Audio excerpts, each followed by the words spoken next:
as Tracy was saying, I am from Maryvale, Morana, Sijan. I provide individual and family counseling, so that's my main role. I've been there, we were just talking about how long I've been there. It's been about 20 years now. This is going into my 20th year. I love what I do, so I want to share some of the things that I feel help me, actually. That's usually my first thing. If it helps me, then I feel more comfortable in kind of sharing it with someone else. So it's basically the tools that I will share with families and with teens that I work with. And then Chris, do you want to maybe talk a little bit about yourself? Sorry, this is going to be awkward. Sorry. Go ahead. Hi, everybody. Welcome. Like Tracy said, my name is Chris Bergeron. I also work at Maryvale. I'm going into my 26th year, and my role at Maryvale, newly formed role about a year and a half ago, is I'm our school program's transition worker. So we have a day treatment program at our school. We have about 90-some students, and my role is to help those students transition back to our community schools in Essex County and Windsor. And I also have started doing some brief in-home family work as well. So, and Morana and I have worked together for several years, so we will try and share a lot of tools and strategies that we use at our agency for you families. So welcome. And we will start with coping skills. Whoops. And you'll have to bear with Morana and I. We're not very tech savvy, so just bear with us. We got pointers and all that stuff. So anyways, we're going to get started. So coping skills for parents. So we all know as parents and educators, for emotional, healthy youth, our youth need to be self-aware of their feelings. They need to be able to and have the ability to communicate, to advocate and label their emotions. We want them to understand and recognize the impact when their emotions are unregulated, and we also want them to be able to accept tips and strategies to manage that behavior. What we've done at Maryvale is we've incorporated a program called the Break Shop program, or as we call it, the Beaker Group. And it originates from CPR in London, and we've incorporated it and graded into our agency 100%, and it's been a fantastic tool for our agencies. And what it is, it's a real practical and understandable concept for families and students. And the goal is to give the families, give the students strategies to be able to self-regulate and self-manage their anxieties, their stressors, their fears, their frustrations, things that we all have as adults as well. So as I said, we've ingrained it 100% into our agency, and it's been a fantastic benefit to our agency, in particular the students and the families that we work with on a daily basis. I'll just give you a little bit of background. Excuse me. It was developed by Dr. Duncan McKinley at the CPRI in London, Ontario. CPRI is a Child and Parent Research Institute in London. It focuses on cognitive behavioral therapy. Basically, that in a nutshell is teaching our students that their thoughts and their feelings and their behaviors are all interconnected. So knowing that and teaching them that, if they learn to manage their thoughts and feelings, they can choose their behavior. And I know Morana works extensively with that with her families when she meets with them in their individual counseling. Like I mentioned already, it focuses on self-management and self-regulation. And it also focuses on the DBT, dialectic behavioral therapy, which is the piece that Morana will discuss after we get through with this section. And by all means, if there's any questions as we move forth, please shout out the question, raise your hand by all means, really informal. Yeah, thanks, Morana. So a little bit more background. So basically we teach our kids is the self-regulation piece. If they all, and I didn't bring a picture, but if you think of a lab beaker, so all of our students, we have them think of a lab beaker, and that is kind of full of their emotions. And so if you look at it, everyone has a beaker, okay? They're all the same size, adults, kids, teachers, parents, we all have beakers and they're all the same size. And obviously when our beakers are full, when we're anxious, when we're frustrated, when our stress level is at its peak, we all react poorly when our beaker is full. And the beauty of this is this language is universal, and it can be used for all cognitive level ranges of students. We teach our students that the real enemy is the full beaker. So if you think in terms of a full lab beaker, if you think in terms of a science class and you're doing an experiment, things don't go well. And we do an experiment with the kids where it's baking soda and vinegar. I believe, and we use a beaker, and there's a solution that you mix it up and it explodes. It's a nice visual for the kids. So the real enemy is the full beaker. Thank you. What we present our kids is there are 3 things that they learn in a beaker group. And let me preface it by saying they're exposed to the beaker group through their classroom, through their work with the social workers, and also in the transition process as they move on to community school. We share that information with the community schools as well. And then through the family sessions as well. So 3 things they learn is what fills their beaker. So we have the students and we have the families identify what causes them anxiety, what causes them stress, what are their fears, and they're part of the process. And one of the nice benefits of the beaker program is the students and the families are part of the progress. Are part of the progress that they make, part of the change process, and they're part of it.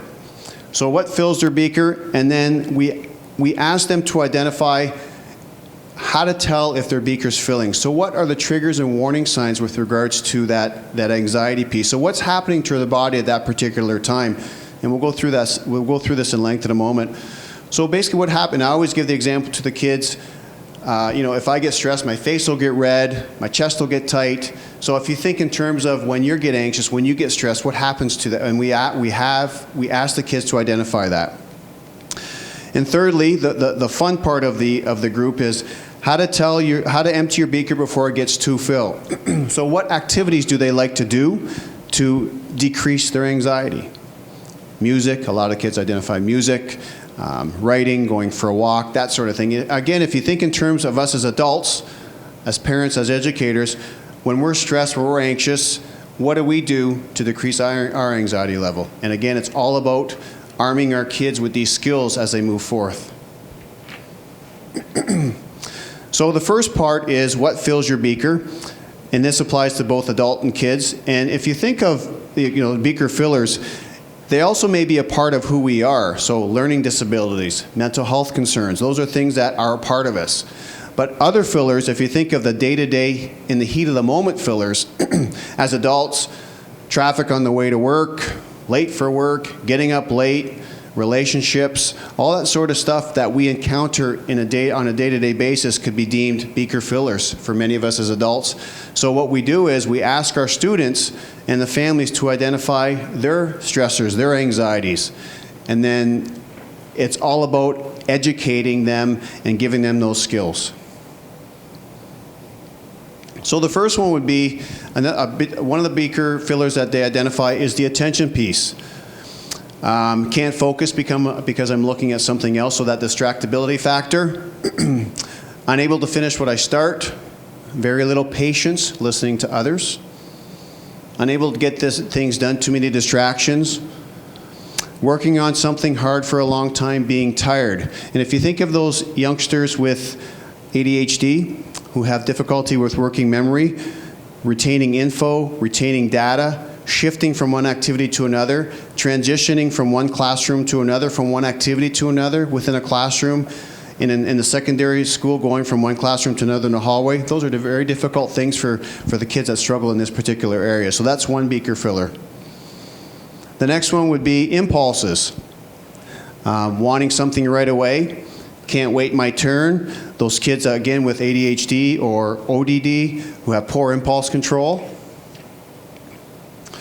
Thoughts, processing or memory difficulties, misunderstanding what was said, can't remember what to say, can't remember what to do, having anxious thoughts, worrying over and over again, being stressed about a job or a career. The one thing we also is the stinking thinking thoughts, only letting the thoughts in your head, allowing the bad thoughts.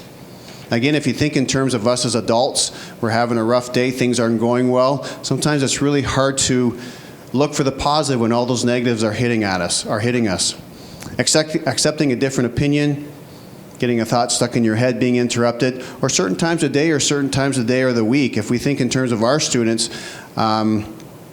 days of the week are difficult. Times of the day are difficult. If you think in terms of your students, or your kids, I should say, sorry. I know our students, after lunchtime, a lot of them have a difficult time. Their beaker fills after lunch. And if we think of the 5 learning pathways, We talk about language processing, so kids have difficulty with a lot of language, social skills, difficulty reading social interactions, social perceptions, being socially aware, the self-regulation piece, the executive functioning piece, difficulty with shifting, like I said, transitioning, organizing and planning, and then that cognitive flexibility piece, being really rigid, black and white thinking. Okay, and many of our students have difficulties in many of those areas. For those students that perhaps are on the autism spectrum, the sensory input piece being too hot, too much noise. One for me personally, tags on your clothes, being touched by others, moods, feeling irritable, feelings changing quickly, sensitive, going from 0 to 10 very quickly. I know a lot of the kids that we work with on a daily basis, a lot of our students will go to 0 to 10 very quickly. I'm not sure if any of you can identify with that. Use of words, use of language, blurting things out, can't get my words out, interrupting others, talking too much. And as adults, and what we've noticed at our agency at Maryvale is as adults, we always, when there's a concern or a problem, as a parent or an educator, we find that we want to fix the problem. So we talk and we talk and we talk. And what we quickly realized was, as we were talking, their beaker was filling. So being cognizant that sometimes it's okay, silence speaks volumes, and sometimes kids who are flooded or overwhelmed after the 3 or 4 things that we said, I always equated to the Charlie Brown analogy, wah, wah, wah, wah, wah, wah, that's all they hear. So we have to be really cognizant of our language when we talk to our kids, and if they are flooded, knowing enough to say, okay, they need some space, and I need some space as a mom or dad as well. Understanding of myself and others. Again, we're still talking about beaker fillers. Not remembering how to act in certain social situations, family situations perhaps. Having the feeling that people don't like me. Excuse me. People calling me hurtful names. Certain people. People repeating themselves. Misinterpreting social interactions, as I mentioned earlier. Many of our students, we really work on the social skills piece. Being able to pick up those all-important social cues, those social awareness piece. And others, I'm sure there's many, many others that we can identify. Being rushed, for us as adults, traffic, homework, relationships, maybe within the school setting, within the family setting. And I'm sure if I were to ask, we could identify a whole slew of others. But these are some examples of what we've identified, some of our students have identified as beaker fillers for them. And what they do is we give them activities, different cognitive levels, but they all identify that these are their beaker fillers.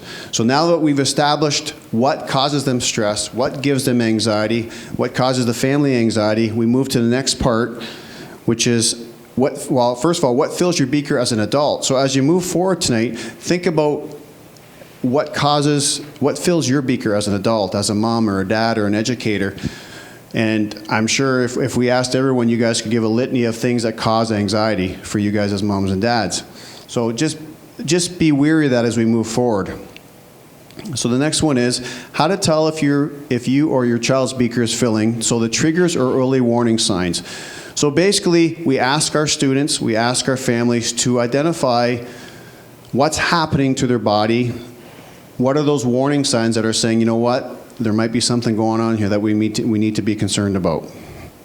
So some early warning signs would be eyebrows pulling together, sighs of disgust, grinding their teeth. One for mine, his face turns red. The feel that you might lose control, that funny feeling in the pit of your stomach when anxiety creeps up, tense, sweating, getting hypertucking really fast, that feeling of anxiousness. And on, crying, breaking things, feel like hurting someone, raising their voice, getting very quiet, can't stop thinking what is bothering me, feeling sad, walking away, chewing, stop looking at others, can't think clear, tics would increase as well. So we ask the students to identify what is it that happens to themselves when they feel their anxiety is increasing, and they identify these things. They'll do it, like I said, within the classroom environment. They'll do it with their weekly or bi-weekly sessions with their social worker.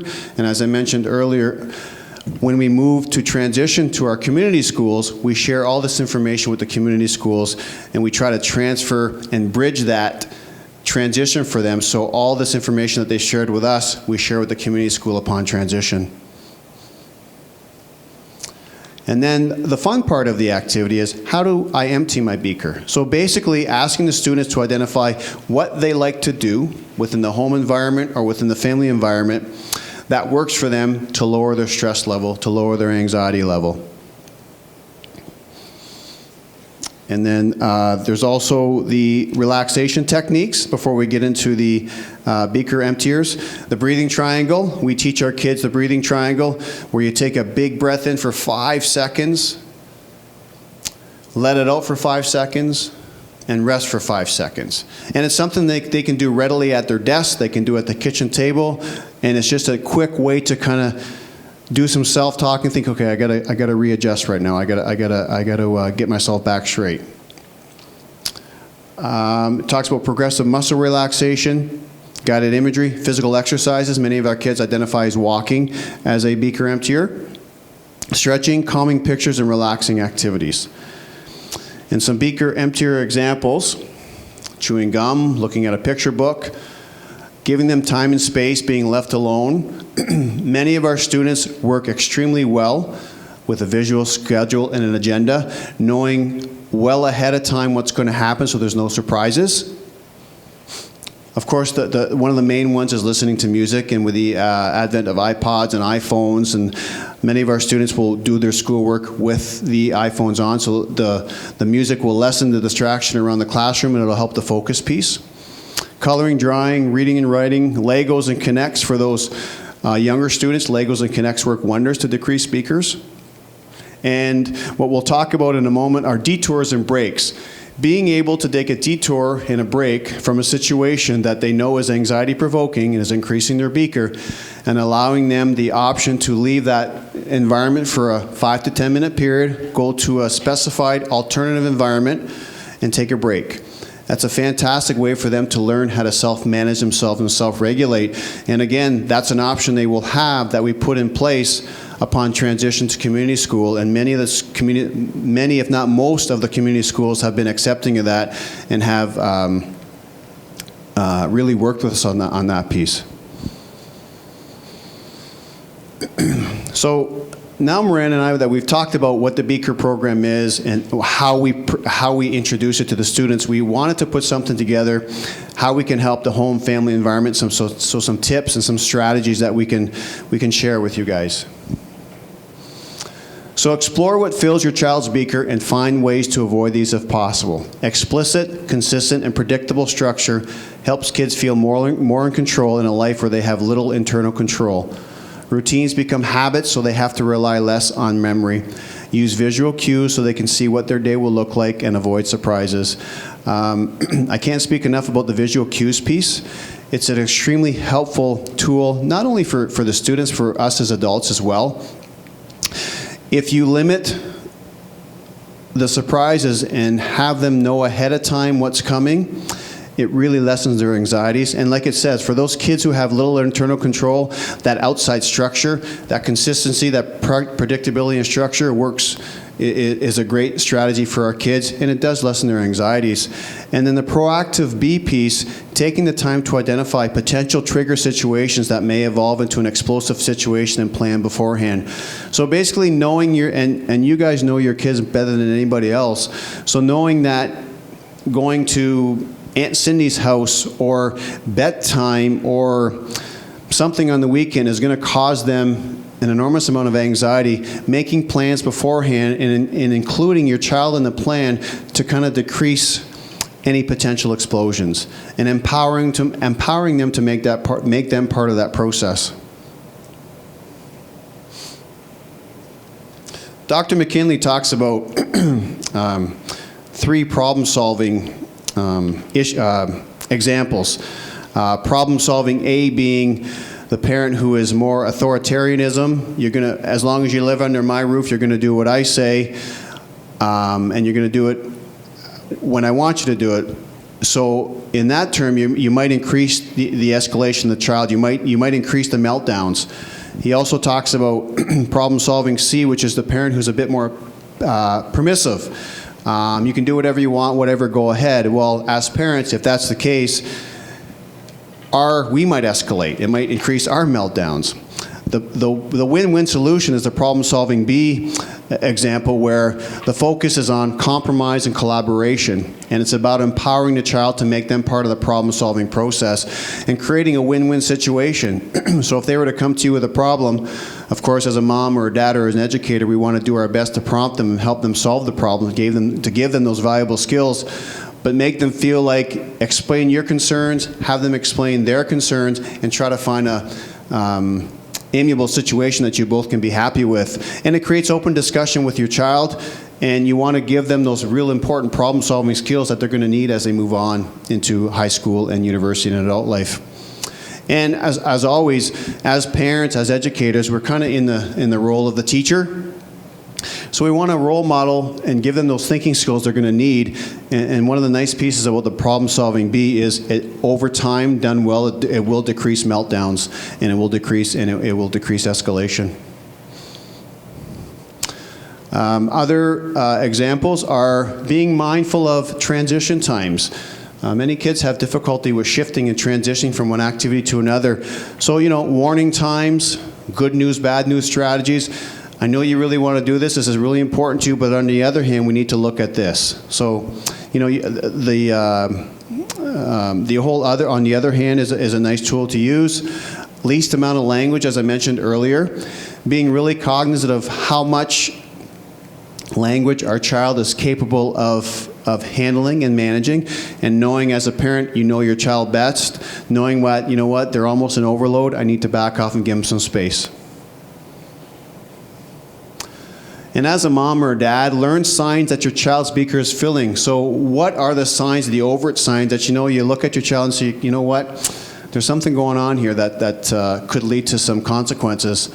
So develop verbal cues between you and your child to help him or her gain insights into these warning signs or triggers. Again, another learning opportunity as a parent to be a teacher and help them through this process. And have your child indicate how full his or her beaker is. Can you get one of these, Morana? Sorry. How full his or her beaker is, and the beauty of this is, like I mentioned earlier, it can be used, it's universal, it can be used for all cognitive levels. So they can draw it, they can tell you verbally. What we use at Maryvale is, I call it the beaker slide card. There's many different names for it, and I brought some for everybody to take home with them tonight.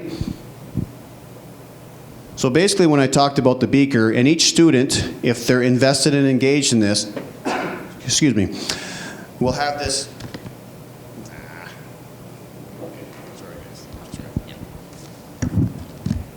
Sorry about that.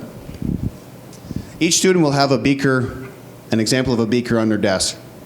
So the beauty of this is, when they come in the morning, if they're a youngster who is not very strong verbally, or you can tell that their beaker's pretty full, they don't want to talk about it, they can just sit at their desk and they can indicate this. Right away, the teacher, the social worker, the CYW in the classroom knows that Morana's had a bad evening at home for whatever reason, so her beaker's full. So what strategies have we identified that's going to help Morana have a better day? So what are her beaker emptiers? At this particular time, what do we need to do to help Morana move forward?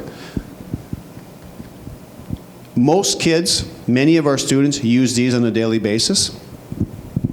And again, it's a nice way of empowering them. It takes the defenses away. They don't have to come in and verbalize everything. They can just sit at their desk and let the student, the staff and the teacher know that they're having a rough time right now. They might need some support. They might need to use their strategies. So Miranda and I did bring some. If you want to take some with you, by all means. And the other piece I wanted to add about this is some students, upon transition to our community schools, have used these. Albeit most students do not want to use these upon transition to community school for many reasons. However, some take these with them. They might keep them in their back pocket. They might keep them in their desk. But those that really benefit from these will use these to their advantage. So the visual piece is really nice. And as a parent, excuse me, don't accidentally become part of the problem. Don't mistake brain overload for a power struggle. So if they're overwhelmed, they're not looking for a power struggle. They just don't have the skills at that particular time to manage and self-regulate. Don't force eye contact, raise your voice, or touch the child unexpectedly when you see or sense signs of overload.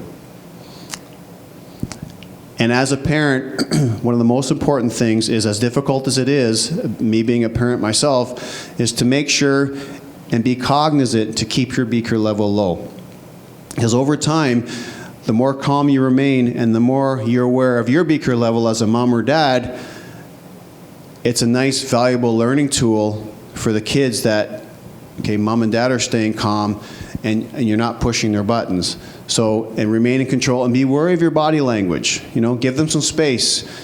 Nice and relaxed. Don't hover over them. And be wary of your beaker level. Because if you think in terms of a parent, and again, I'm a parent as well, when your kids are anxious, when they're stressed, they bring a problem to you. As parents, we want to solve their problem right away. So automatically our anxiety comes up here. But if we can work at decreasing our anxiety, it's a lot easier to be effective for our kids. So when or if a child has reached overload, and he or she is no longer able to use their problem-solving strategies that they've learned, they're no longer able to think flexibly and rationally, or create solutions or access memories of crisis plans or past consequences. So basically, things that have worked well in the past are not working right now because their beaker's full and it's about to explode. The only thing to do sometimes is allow time to pass, keep the words, keep the language to minimum, and wait until the beaker is empty enough by using beaker emptiers. So they've identified strategies within the household, within the classroom that work for them. This is what I need to do at this particular time to lower my beaker. And let them do that so that the child is able to process down the road. The more you do this, the more effective it is. And again, it's all about teaching our kids those all-important self-regulation skills. Learn ways in which to empty his or her beaker. We talked about detours before.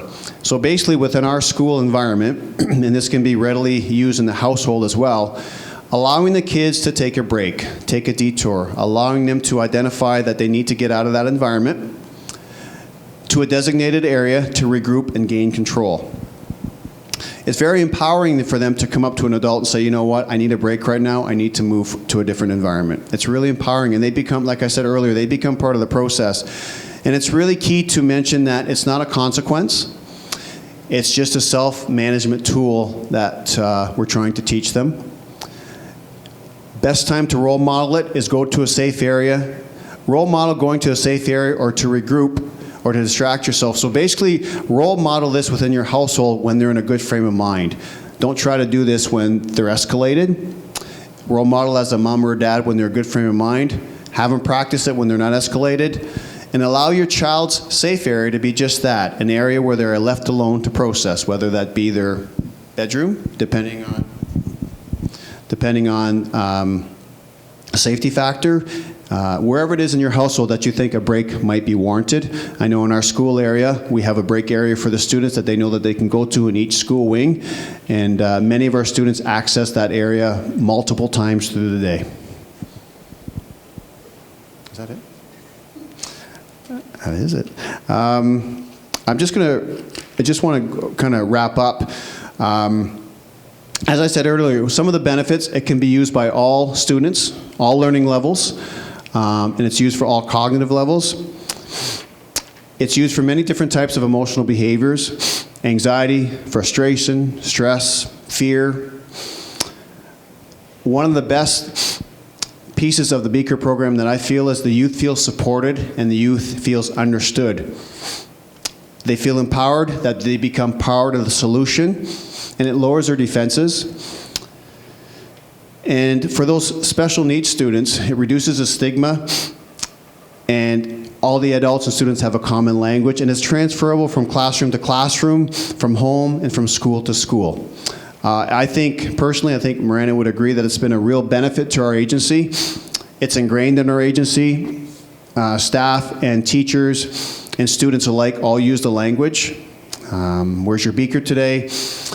Some students, especially the older students, I will say that they don't like the beaker terminology. So if you just want to mention frustration level, tolerance level, where's your anxiety level?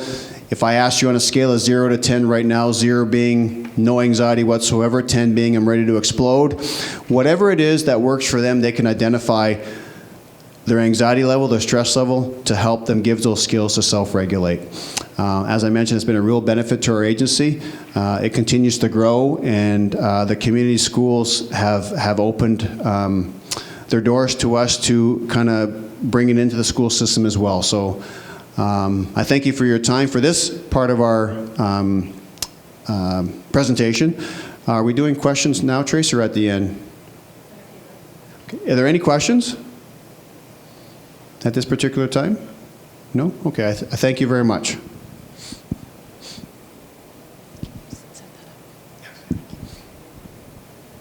So I think one thing I would add to what Chris was saying as well is that I would encourage, like if this sounds interesting to you, I would encourage you guys to use that language at home. Because one of the things I do in the family and individual sessions is I really do encourage, it's not just the child that needs to use the language, the beaker language, it's everybody. So after a while you'll find that, you know, mums will come in or dads will come in during sessions and say, oh yeah, my beaker was pretty full the other night. And so it really becomes accepted and common language, and there's no stigma at all attached to it.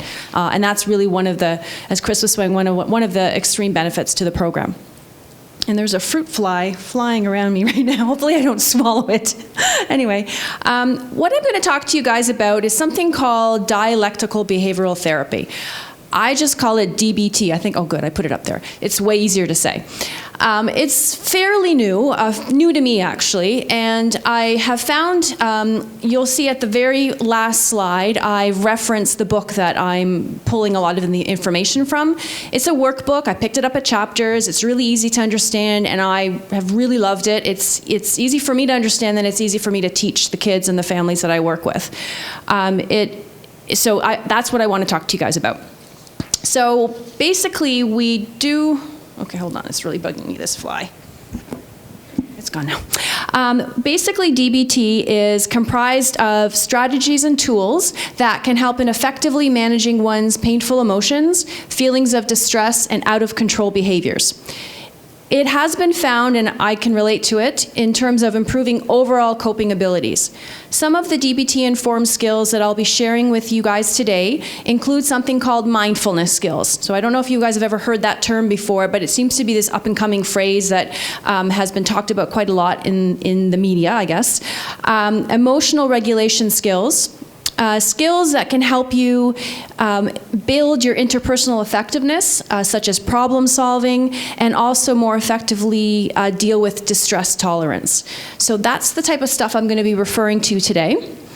So basically we want to know what mindfulness is. So I guess the easiest way to just explain it to you is that it's really learning to be more self-aware. And again, like I said, this is taken from a workbook that I use quite frequently. It's called Don't Let Your Emotions Run Your Life, but I've referenced it at the end, so you can definitely get the author and the full name if you're interested. But basically, it's defined as mindfulness is about living your life in a way that most of us are not used to. It's about paying close attention to what you're doing in the present moment, noticing when your attention wanders, and then bringing it back to what you're doing. It's also about accepting and not judging whatever you happen to notice in that present moment, whether it's thoughts you're having, emotions that are coming up, or things that are just distracting you. Mindfulness then focuses further kind of looking at our thoughts in terms of when I was mentioning how they wander. So let's face it, we are not always completely aware of what we're thinking, and this can spell trouble.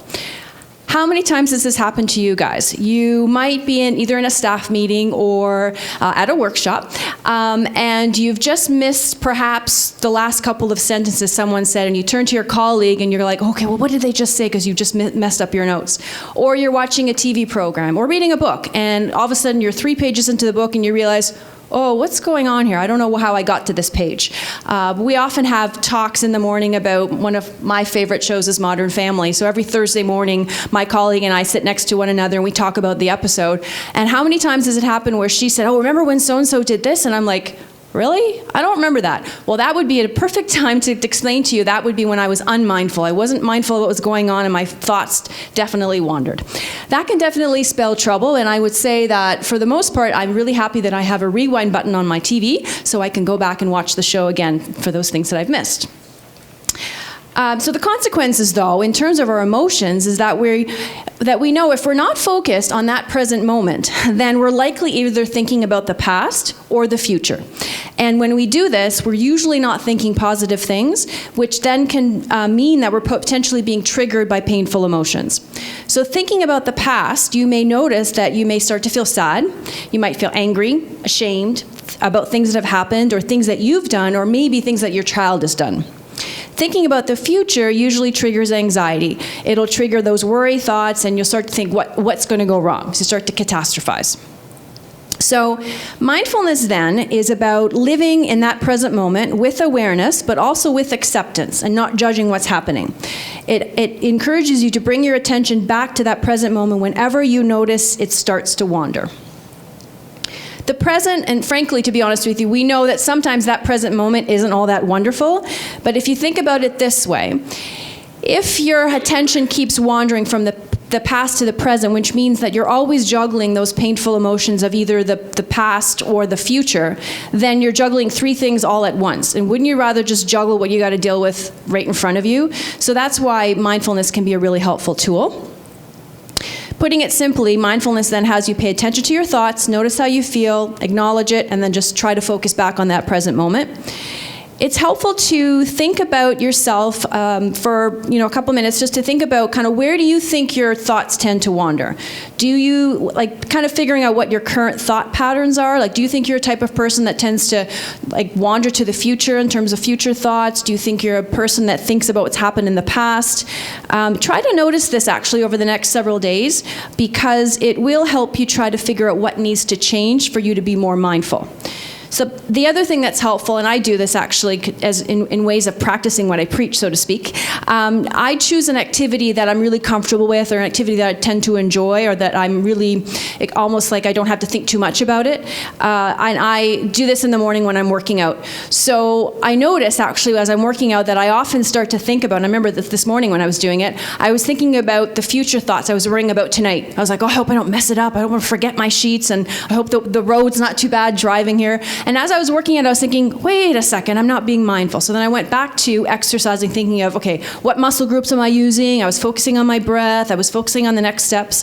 So that kind of helps me practice being mindful. So if this sounds interesting to you, that's what I would suggest you do, is find an activity that you're comfortable with and do it during that. Like if you're, every night you cook dinner at a certain time, focus on the vegetables as you're chopping the vegetables. I know it sounds menial, but it does build that skill of being mindful. So basically, in summary, mindfulness helps us be in control of our emotions in two ways. It prevents painful emotions from being triggered by thoughts from the past or worries about the future. It also reduces the number and intensity of emotions you experience regularly. So that's mindfulness. The next component talks about emotional regulation. So what I've put up there is called a mood triad. That's actually, as Chris was mentioning earlier, it's based out of cognitive behavioral therapy. And that therapy is both the theories that Chris and I have been trained in, and that's really kind of the cornerstone of what I use in my practice. But cognitive behavioral therapy talks about how our thoughts and our feelings and our behaviors are all interconnected. They influence one another. So really, to make a change in our lives, we do have to be aware of our thoughts. We do have to be aware of our feelings and our behaviors, because otherwise we're kind of walking around in a fog. And it does then help us understand how to begin to regulate our emotions. So I just thought it would be important to have that up there sort of as a basis of understanding, because DBT actually is grown out of CBT. I know there's a lot of BBTs kind of going on there, but it's kind of the sort of this next phase of it. So emotional regulation. Let's talk about our feelings. These are definitely related to what Chris talked about earlier in terms of beaker fillers. So being able to identify your emotion will then enable you to figure out what to do about it. Otherwise, you might feel lost. You might feel like you're walking around in an emotional fog. You kind of know you feel bad, but you're unable to pinpoint that emotion, and you feel kind of stuck. When we work with our families, Chris and I have kind of talked about this earlier, one of the first things, that we usually do is one of the very first times we meet with a child or a family, we talk about the 4 basic feeling groups. And I know that might seem like a very primary thing to do, but often we forget that there's 4 basic groups. All the other feelings are sort of grown out of them. So they would be mad, sad, glad, and scared. And so that kind of gives us then like if you're building a house, that's like the foundation to then understanding how to identify your emotions. Then we have to kind of consider, and this is what DBT talks about, to figure out and to understand that each emotion has a job. There's a purpose. There's a reason we're having this. I shouldn't say reason, but there's a purpose that emotion is there. And you will use this example that when we're about to cross the road, we feel a little anxiety. That anxiety has a purpose, because that purpose will be then to prompt us to look both ways before we cross. Otherwise, we might get run over. So there's a job that emotion has. We have emotions for a reason. They're there to tell us something. So for example, if anger comes up, it is usually there to motivate us to work towards change when there's something we don't like about a situation. We don't want to rid ourselves of emotions, but we want to be able to manage them more effectively and not actually let them control us. It's basically figuring out how to make them work for us. And what's helpful actually, and what DBT talks about this, is to ask yourself, okay, so what helpful action can I take right now because of this emotion? So it's kind of thinking a different way, like it's a different language I'm kind of presenting to you guys. But basically asking yourself, okay, so what can I do? What behavior can I do right now that is helpful based on this emotion? So one example I could say, sometimes I find examples or easier to kind of relate to what I'm trying to explain here. So for example, if Sarah we'll just use fake names here. If Sarah has sent a text to Emily and Emily hasn't responded, and she sends several texts and Emily still doesn't respond, Sarah starts to feel, so her emotion might be anxiousness. She starts to get worried. So we ask ourselves, and we would encourage Sarah to ask herself, well, what helpful action can I take because of this emotion? She's feeling anxious. So the conclusion will be that she, to be thinking in a helpful way is to then approach Emily and say, Emily, I'm really getting worried. I've texted you. Why haven't you responded to something going on? The unhelpful thing that Emily might do, or Sarah, so I might get mixed up, that Sarah might do is if she keeps texting Emily thousands and thousands of times, what might happen to her level of anxiety, do you think? It's probably going to go up even higher. And she's then going to start imagining even worse things, possibly of why Emily's not calling her back. So it's always kind of good to think of those terms in terms of what might be a helpful action to take. Okay. So then in addition, it's helpful to be aware of the difference that our thoughts and the difference between our thoughts, feelings, and behaviors. So I just put this in asterisks. I really want everyone to know that not only is it normal to get these things mixed up, it's extremely common. It's common because they're so closely connected and they often happen so quickly that we can get really confused by them. So for example, someone may respond this way when they're asked how they feel. They might state, I feel like people just don't understand me. Well, that's actually a thought. That's not a feeling. So, that's how easy it is to get those things confused. The feeling behind that would be feeling unappreciated or feeling unimportant. Or it's also quite common to mix up behaviors and emotions. So for example, some people may think it's not okay to get angry. Well, really what they're trying to say is not okay to yell and scream. So see how easy it is to get it kind of confused. The last point about this, which is equally important, is that our thoughts and feelings are not always facts. I can't stress that enough to, especially kids that I'm working with that are anxious, because they believe so strongly that this anxiety or this worry thought they have is going to come true. But one of the really important things is just because we think it doesn't mean it's true. So we have to be able to understand that it doesn't automatically make them true. Assuming what we're thinking and feeling without checking them out can often get us into further trouble and make it even more difficult to manage our moods. So moving on to another DBT tool. I have really condensed this, so I might say this and you're like, what? This is really condensed. So if this sounds at all interesting to you, then definitely get the book if you can, because it goes more into detail, the chapter on this. But basically, what this talks about is that these three selves, reasoning, emotional, and wise self, are basically different ways of thinking. And taking this in mind, DBT teaches that learning to take control of our emotions requires balancing our reasoning and logic with our emotions. So neither self is in control, but they're balanced. So it's about considering all the consequences and acting in one's best interest.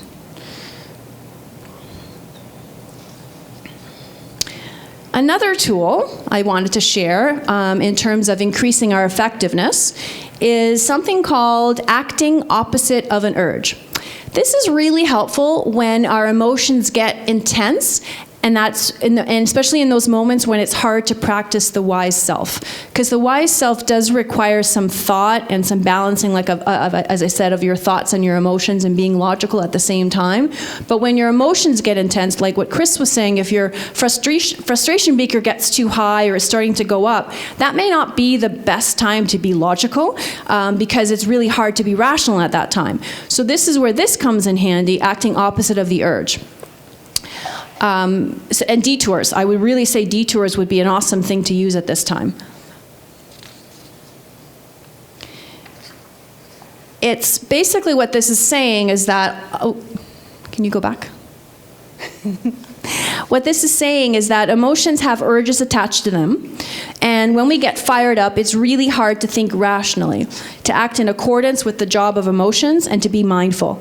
And when that intensity is no longer helpful, DBT suggests during these times to basically identify the urge that is prompted by the emotion.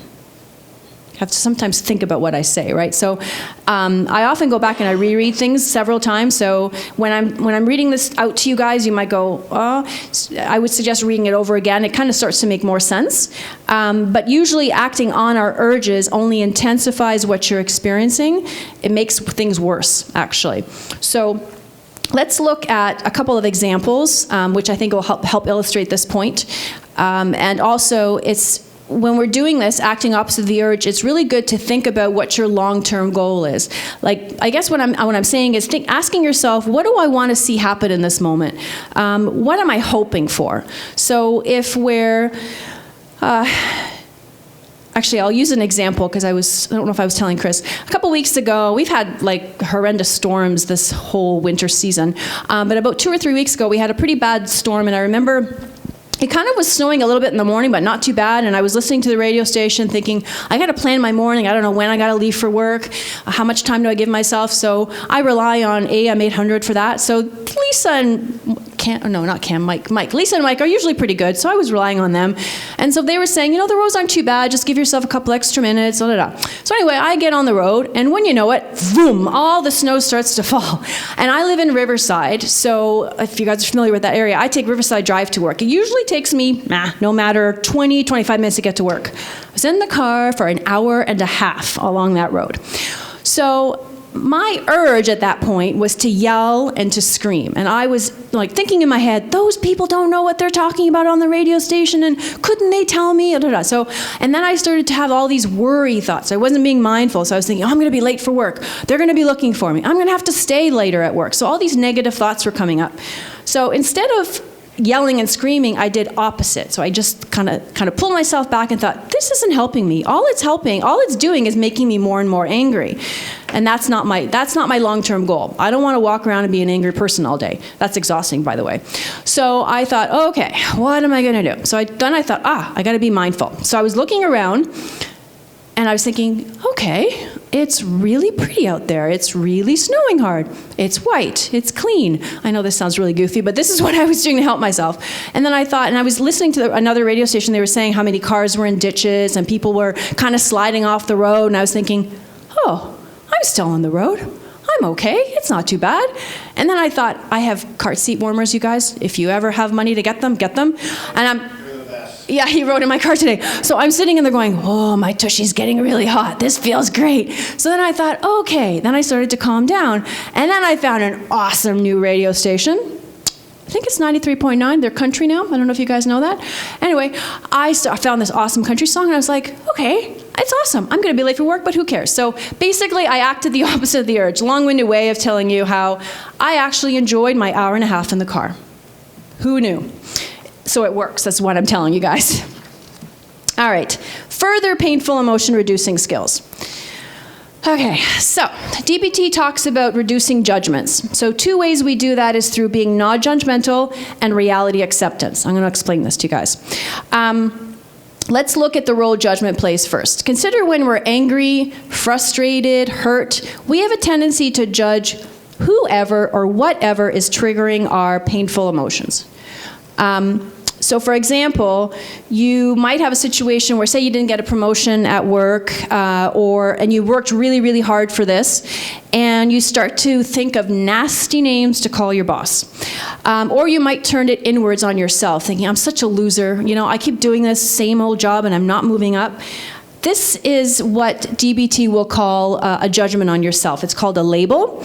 The other situation that often comes up in my sessions as well is, there's so many situations where a child doesn't get up on time for school, and, the mom will be saying to themselves, I did everything. I got your favorite breakfast. I made sure your socks were clean. I made sure you have your favorite lunch for today.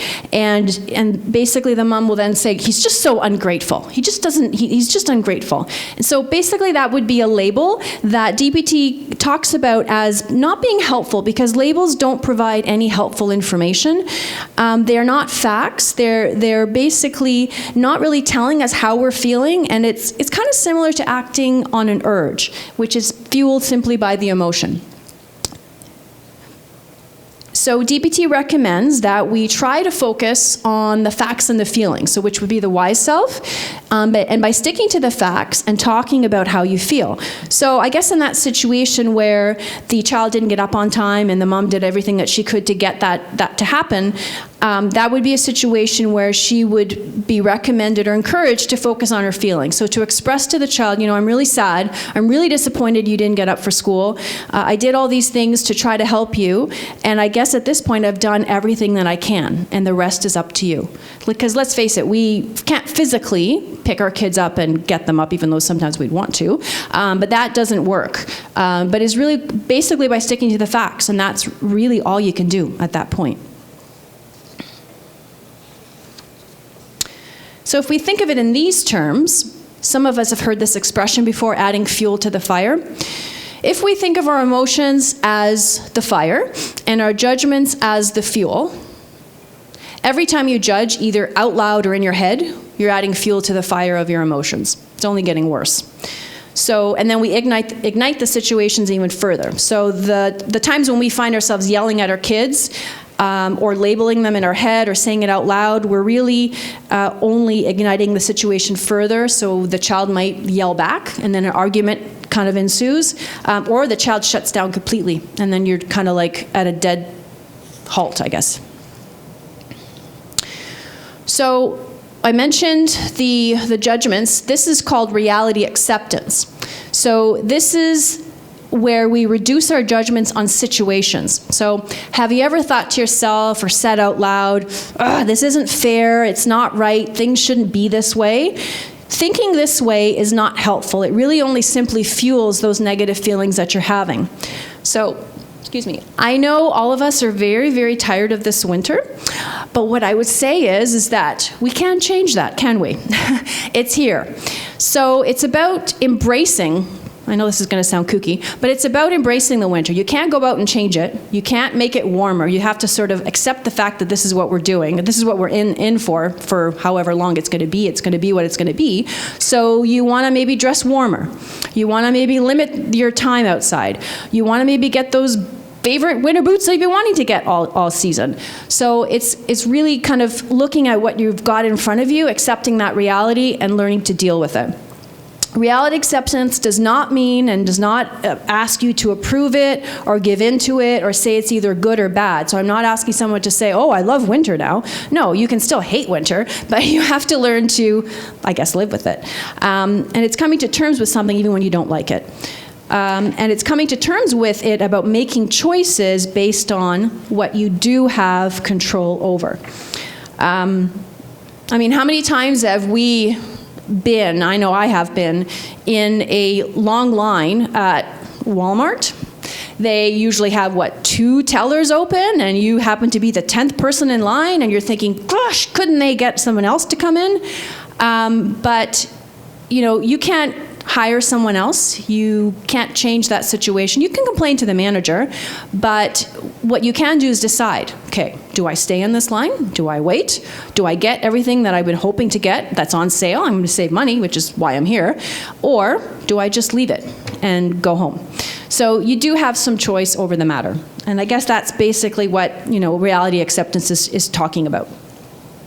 Another helpful technique to reducing painful emotions is called distracting skills. I won't go into detail about this because it's really very much related to what Chris talked about in terms of your beaker emptiers.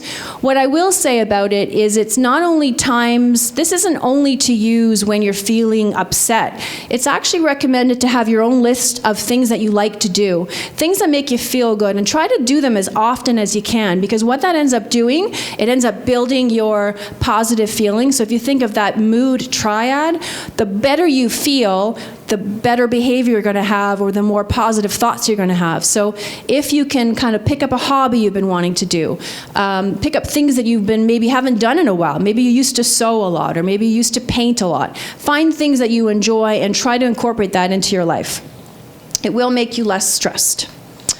And then the last thing I think I wanted to add is something called noting the positives. So if we go back to remembering that dynamic relationship between our thoughts and our feelings and how they impact one another, we know when our mood is down, our thoughts are negative, especially if we're going through a rough time. We tend to miss the positives, and we tend to minimize them, giving more power to those negative thoughts and emotions. So it's about practicing to be more mindful of the positives, both in terms of the events in our lives, our relationships, our thoughts, our feelings, even if they seem small or fleeting. The more we can practice this, the more it fills our lives, thus improving our coping abilities. I lost my mom 3 years ago, and don't get me wrong, that was probably that definitely was the most difficult experience that I've ever been through in my life. But what I'll tell you, what happened out of it is that my dad and I are so much closer than we've ever been. So, while I lost my mom, I've also regained a relationship and it's strengthened over the 3 years since she's passed. So, it's about balancing and finding those things that you can kind of grasp onto and realize that are important to you. So in summary, we have talked today about the DBT informed tools that include mindfulness, understanding that mood triad, understanding the job of our emotions, thinking about the most effective way of thinking, acting opposite of an urge, reducing judgments, reality acceptance, distracting skills, and noting the positives. You may not find every skill is helpful, and believe me, if you walk away with one thing today, that would be awesome. And some may be more meaningful to you than other things, but like learning any new skill, it does take practice and it does take some patience. And I thank you guys for listening. Any questions?